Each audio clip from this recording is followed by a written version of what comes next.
Open source GPT time. Llama 3's just dropped as of the last sort of 24 hours and is available to start interacting with. If you're brand new to open source GPTs, you've had to play with, you've used ChatGPT before, but you want to have a go at the open source ones, then I actually recommend using llama. So llama.com.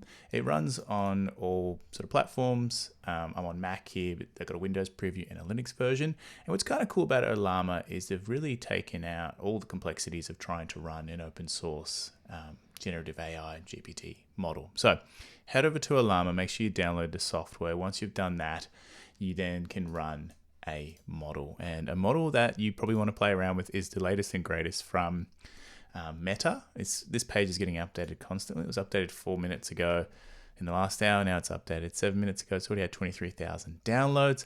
Once you download it and install it, they've got very straightforward instructions on how to actually use the thing.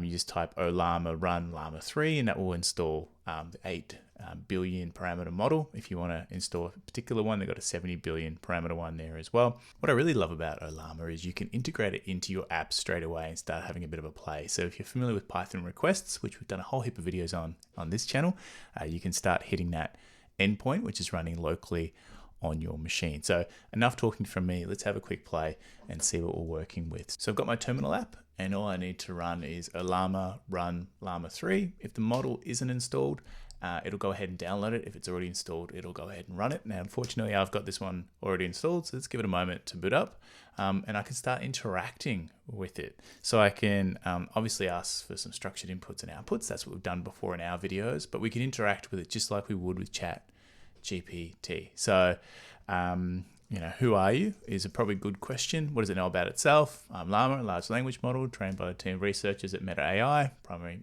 function, so on and so forth.